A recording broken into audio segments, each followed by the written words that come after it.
صدیوں پہلے ایک دور تھا جب انسانیت نے حق سے منہ موڑ لیا تھا۔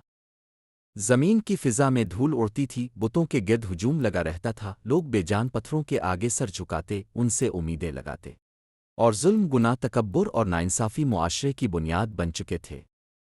اسی اندھیرے میں اللہ نے ایک نور بھیجا، حضرت نوح علیہ السلام۔ حضرت نوح علیہ السلام نرم لہجے میں اپنی قوم کے پاس گئے، اپنے محبت، حکمت اور خیرخواہی سے کہا، اے میری قوم، اللہ کی عبادت کرو، وہی تمہارا خالق ہے، اس کے سوا کوئی معبود نہیں۔ مگر لوگ سنی کر دیتے، کچھ ہنستے، کچھ طنز کرتے، اور کچھ نے یہاں تک کہا، نوح، تمہاری باتوں میں ہم کوئی وزن نہیں دیکھتے۔ وقت گزرتا گیا، مگر قوم کی ہٹ دھرمی بڑھتی گئی۔ وہ کہتے تھے، نوح، تم صرف ایک عام انسان ہو، ہم کیوں مانے تمہاری بات؟ وہ آپ کے راستے میں کھڑے ہو کر تالیاں بجاتے، الٹے سیدھے جملے کہتے، اور آپ کے صبر کا امتحان لیتے رہے۔ مگر نوح علیہ السلام نے کبھی غصہ نہ کیا، صرف حق ہی سنایا۔ 950 سال نوح علیہ السلام نے 950 سال تک مسلسل دن رات چھپ کر کھلے عام ہر ممکن انداز میں سمجھایا۔ کبھی گھروں کے دروازے کھٹکھٹائے، کبھی میٹھے لہجے میں پکارا، کبھی گلیوں میں، کبھی میدانوں میں، مگر انکار اور صرف انکار۔ حق سن کر بھی ان کے دل پتھر بنے رہے۔ پھر ایک دن اللہ نے نوح علیہ السلام کو وہ عظیم حکم دیا جس نے تاریخ بدل دی۔ اے نوح، اب تمہاری قوم میں سے ایمان لانے والے نہیں بڑھیں گے۔ اب ایک عظیم فیصلے کے لیے تیار ہو جاؤ، کشتی بناؤ۔ نوح علیہ السلام نے بلا تاخیر کام شروع کر دیا۔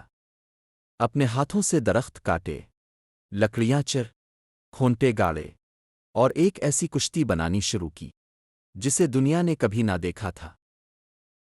کشتی کو دیکھ کر قوم بے تحاشا ہنسنے لگی۔ وہ چیختے، نوح، خشک زمین پر کشتی؟ کیا واقعی تمہاری عقل ٹھیک ہے؟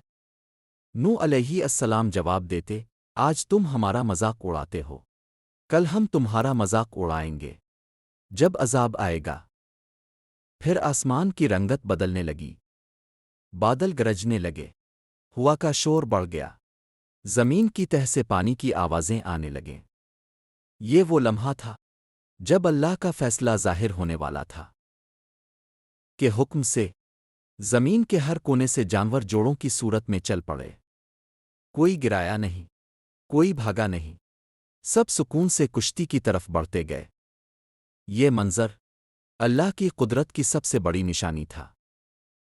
پھر وہ لمحہ آیا جس نے پوری زمین کو ہلا دیا۔ آسمان پھٹ پڑا، بارش تیز دھاروں کی طرح برسنے لگی، زمین کے نیچے سے چشمے پھوٹ پڑے، پہاڑوں جیسی لہریں اٹھنے لگیں، اور ہر طرف قیامت کا منظر تھا۔ اس ہنگامے میں نوح علیہ السلام نے اپنے بیٹے کو پکارا، بیٹا، آؤ، کشتی میں سوار ہو جاؤ۔ مگر بیٹا بولا، میں پہاڑ کی چوٹی پر چڑھ کر بچ جاؤں گا۔ نوح علیہ السلام نے کہا، آج کوئی نہیں بچ سکتا سوائے اللہ کی رحمت کے۔ مگر ایک بلند لہر آئی اور اسے اپنے اندر لے گئی۔ کشتی اللہ کی حفاظت میں تیرتی رہی، پہاڑ جیسی لہریں، آسمان کی چیخیں، بادلوں کی گرج اور اندھیری راتیں، مگر اہل ایمان پوری حفاظت میں تھے۔ 40 دن بعد اللہ نے حکم دیا، اے زمین، اپنا پانی پی جا، اے آسمان، تھم جا۔ پانی نیچے اترنے لگا، بادل چھٹ گئے، اور کشتی جودی پہاڑ پر ٹھہر گئی۔